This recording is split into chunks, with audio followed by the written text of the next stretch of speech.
Welcome to the International Journal of Paramedicine podcast. I'm Nick Gunderson, the editor-in-chief. And today we're going to be interviewing Patrick Horan and Kirstie Breneman, who are two of the authors, along with Vicki Martin, on a paper published in issue number 14 for April-June 2026. And the title of their research reports is Evaluating Auditory Feedback for Accurate Compression Rates. And Patrick is with the Wakefield EMS in Peach Bottom, Pennsylvania. And Kirstie is Hazmat 2 Environmental Fire Rescue Company in Manheim, Pennsylvania. And Vicki Martin is at Lancaster EMS in Lancaster, Pennsylvania. So Patrick, thank you for joining me on this podcast. I'd like to start out with asking you what prompted you to do this study? Yeah, so I, for the longest time, taught a lot of ABC courses for like the AHA and the Red Cross. And having listened to the videos and read text and gone through all the recommendations, I started to notice that some of the recommendations, as if you've ever read their updates, have higher and lower recommendation scores. You know, chest compressions are regarded as highly effective and readily accepted, whereas they emphasize using metronomes and tempo and even music, especially in layperson CPR courses. But when you look into the studies that went to supporting it, it seemed very thin, and all of them seemed to be targeted at laypersons, which would make sense that a metronome would help them.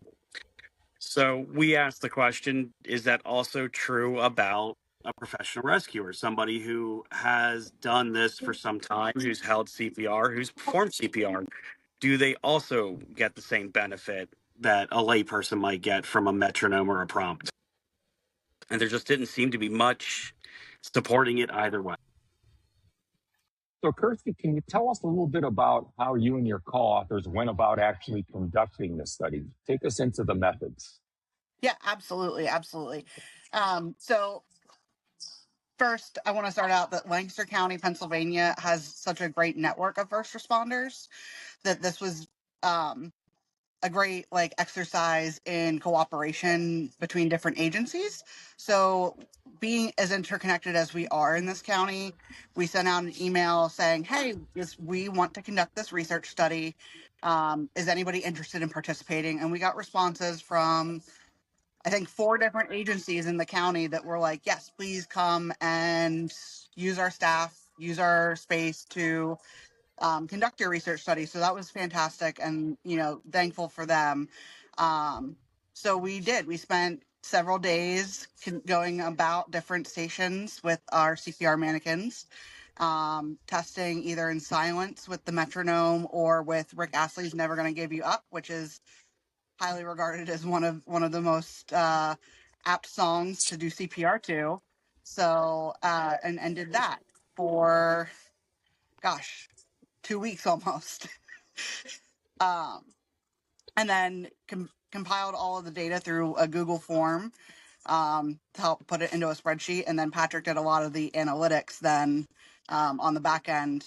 I was more of ancillary support here to help with the actual physical aspect of the CPR and setting all of that up, getting participants registered into their forms, etc. So Patrick, given the methodology that Kirstie just described, what did you find? What were your results? What we found was, to no one's surprise, a metronome in a controlled environment did have a tighter a much smaller deviation. People were able to follow it.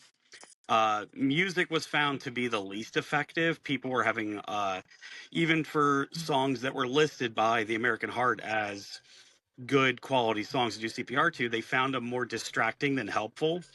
And what we found most interesting, at least for me, was the silence group did the widest standard deviation, but it was still within a very nominal margin that it didn't seem to pose a significant gain in the quality of it stayed within the metric of 100 to 120 a minute, regardless of whether there was some feedback or not. Yeah, interestingly. So given those results, what do you think the real world implications are for this? Or were there any other limitations or caveats to these results that you think our readers or listeners and viewers should be aware of?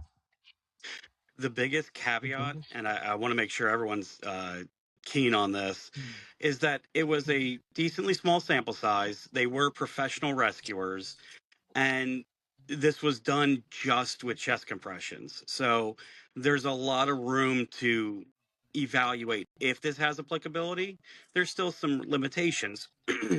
This also was not a full simulation. At some point, it'd be nice to try to apply this on a larger, more in-depth resuscitative effort. So what we have is chest compressions are done well when it was one person and one mannequin. With that being said, it does give us some thought, some consideration that perhaps the metronomes that we're using, I know life packs out here are very prevalent, and the life pack 15, the 12, and I assume the 35, I'm not fancy enough to have one, that they have built-in metronomes, and ours by default comes on and you have to manually turn it off. That perhaps that's not actually a beneficial default, that perhaps having that as an option more than the default position is better. The act of having silence can be very helpful in these high stress situations. And if you would elaborate a little bit on that, why do you think it may be a distraction? So obviously with the music, the distraction was very obvious. It was music. It's easier to focus on that. It's harder to find the tempo. With the metronome, a few of the subjects actually came back and told us that just more that it created an annoyance to have.